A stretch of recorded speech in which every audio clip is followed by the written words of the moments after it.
Welcome everyone. In today's reading, we will be covering Dark Knight's Metal number 1.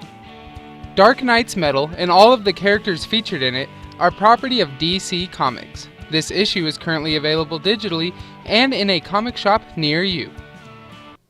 50,000 years ago. Lost to history is a story about the 3 great tribes of man, the wolf, the bear, and the bird tribe.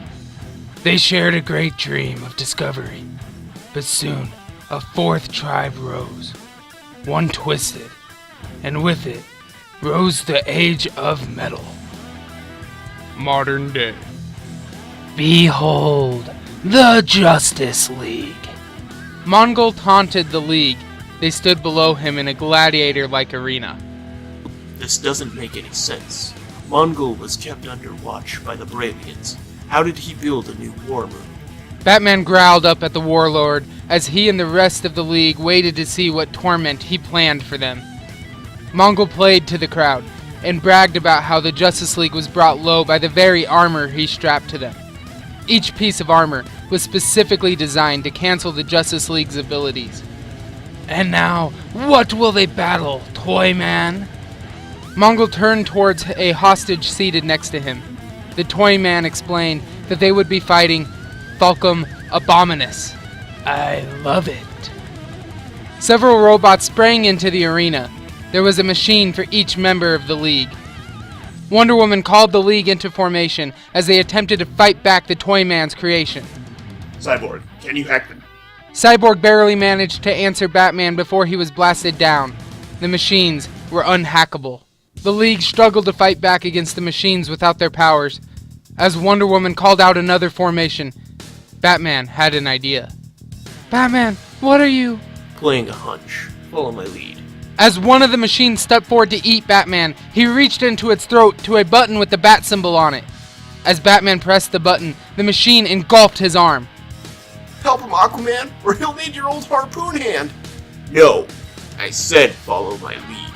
Trusting Batman, each member of the Justice League pressed their own respective buttons in the mouths of the machines. As the machines melded together, Batman explained that the Toy Man had left a clue in the name of the machines.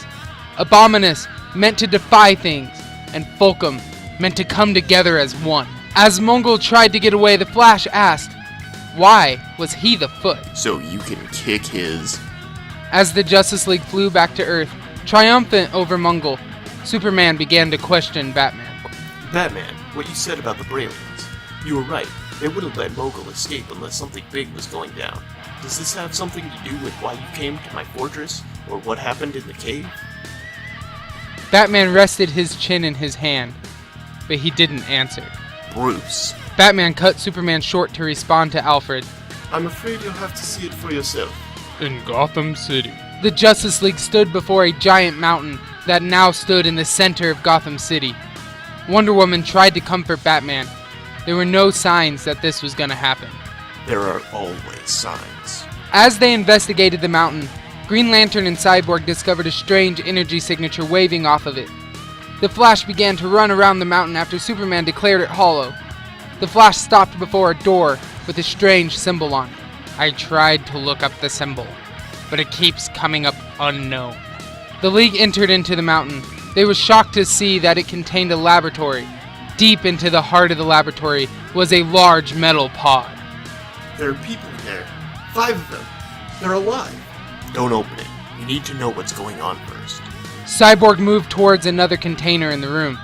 If I wake this android, it may be able to tell us what's going on, and just where this mountain came from. Wherever they were, it wasn't good.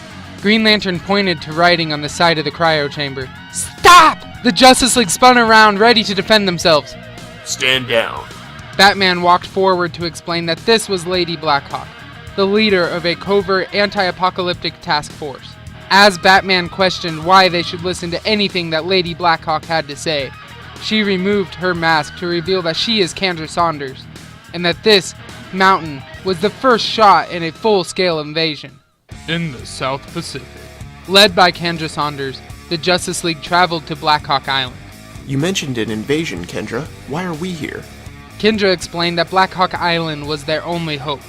It was Carter Hall's, aka Hawkman's, base of operation. She held up a sliver of metal and explained that this was nth metal. It had changed their lives. Thousands of years ago, she and Carter were stabbed by it, and have been living in a cycle of reincarnation ever since. Hawkman studied it tirelessly. He surrounded himself with scientists, pilots, adventurers, and other amazing individuals. Cyborg, you're shaking. I know, GL. It's the energy here. Something's getting closer. Get to the point, Kendra. Kendra took them to a map of the 52 universes in the multiverse, all made up of matter and antimatter. She explained that Carter learned the metal didn't come from any of these universes.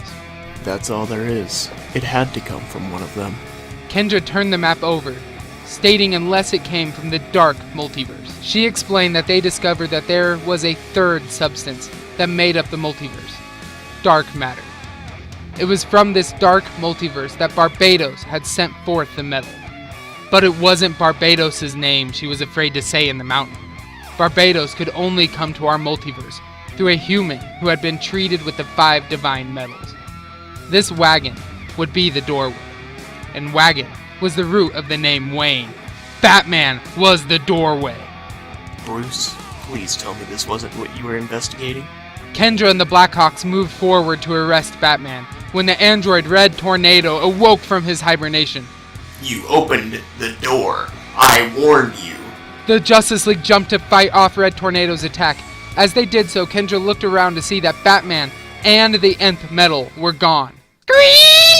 Batman raced through the jungle towards his hyper sub. I told you how the story began. Now I will tell you how it will end if I'm wrong. And the dark is a place of evil. It will begin with a shot fired.